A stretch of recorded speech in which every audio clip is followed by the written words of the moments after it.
Hey guys, what's up? It's Mando-Bricks, and I know that I've been gone for like a really, really long time because my life is just a blender.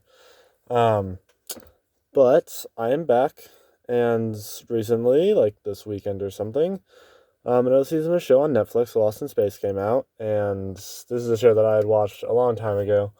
But another season came out, and I got kind of hyped because I enjoyed it. I thought it was pretty good. I haven't watched the whole thing technically, but in any case, so I decided to build one of the robots, the alien robots that they have in there that are from the show. And they pop up in the first episode, technically speaking. But they appear more in, especially the second season, but also in the later areas of the first seasons. So I decided to build one of my own, and here it is. So I'll kind of briefly go over how I built it. I basically just built it around the base of a skeleton body. So you can see if I were to take off this back piece, there's kind of that there, and then this is a 1x2 with a technic hole through it, and then two cheese slopes on the top, and then this is a back mount with a jumper plate on it with it's where the ovular eyepiece is, and then there's that, and then you can see that skeleton body underneath. For the arms, since the arms are actually not really like on the shoulders, they're actually far lower because they're forearms, and it kind of just balances itself out. I actually have these on robot arm clips, and then I have other, the arms built lower on that. And then for the legs, they're actually made of a lot of hinges, basically. So I have basically like four of these types of hinges on the leg. I have one here, and then I've connected it here, so that basically creates a knee joint going this way. And it's a really basic type of knee, but when you're trying to make something minifigure scale, and I would advise this for other types of creations too, besides a robot specifically like this, but when you're trying to build things that are minifigure scale, this is a good type of joint to use because it gets the idea across, but it does not take up a lot of space. And when you're building something minifigure scale, that's a robot or a mech suit or something that's supposed to, work with a minifigure, you need to make it small because a lot of things go oversized, and that's why Lego Hulkbusters suck. So I have that there basically. And then this just connects to this joint, which the legs are kind of tri-segmented. It's just that they kind of split up into little tentacles at the bottom. Metal ones, obviously, but still.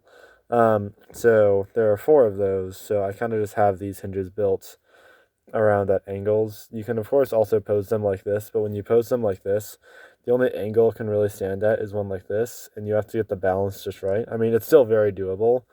It's just that it looks a bit nicer if they're more spread out, because then you can see it all and it's more expansive and immersive. So I kind of like how that works a little bit better. But yeah, so that's basically just how I built that, and it's a fairly simple design, but it took me a while to put it together in a way that I liked it. I had a first version first, um, word repetitiveness, and I thought it was pretty decent, and then just like looking at it after a while, it did not look as good, and like the eye was higher than it was supposed to be, and the arms were higher, and they were more like shouldered in, and it just didn't work as well. So I re-engineered a lot of it with a similar base, and I kept the exact same legs actually, but I think it works a lot better now. Another beauty of this design is that if you're making a mock or something, and in these in the show, these are three taloned claws, but you can't really redo that with Lego. But in the show, they can shoot like a energized plasma blast. So for that, I basically just created this with the generic plasma pieces, and it's simple and easy. It's not really something that I need to show you guys how to do because I'm sure a lot of you guys can figure it out if you just have the right pieces. But it doesn't technically clip in, but it works on a tension system like that, and so you can still have the same energy blasts and stuff emanating from the upper hands, and of course you can do that with both hands to create a nicer setup. Another idea, since I think this model holds together pretty well, Like, I mean, if you throw it around, it's not going to fall apart. It's all made of hinges, but it's not, you know, it's not very breakable connections. And, building layer, you can kind of see from what I have, the pieces I'm using, that it won't really completely just fall apart, like some mocks will that are held together with more illegal techniques and stuff. So if you want to use this for a more playable thing, what you can also do is you can take some typical stud shooters, as much as we all hate them, put an orange stud in it, and then just clip it in. Put that at whatever angle you want to, and of course that just clips into the upper arms, and now you have stud shooters on your robot that can also, shoot out and look great. So yeah, that's basically all I had. Quick video.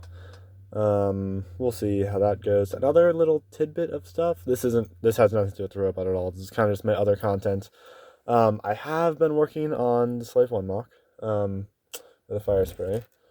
And it's this side. I'm not going to show you right now because I think I'm going to make that into a different video about like the little things that I've done with that. But I measured it out, and I'm going to say this in the other video too, and I measured it out, it's like 26.5 inches. And looking at other comparisons and stuff, the Slave 1, when you go from the tip of the tail to the top, it's about the same height as an AT-AT, right? So I look on the LEGO website, right, and I find the AT-AT, the UCS AT-AT, that's supposed to be minifigure scale. Look at the height, 25 inches tall. So I'm very proud of myself right now because that's like almost perfect for what it needs to be. So just a little tidbit of fun. Go check out the Slave 1 mock if you haven't seen it. I know this video is kind of a very niche video, so not a whole lot of people are probably going to watch it, but who knows. So yeah, that's all I have for you today. Hope to put out more content soon, so keep your eye out. I'm hoping to get a schedule going and really be able to make stuff frequently and show you guys, and it'll be great. So yeah, everyone, have a great day. Keep on building.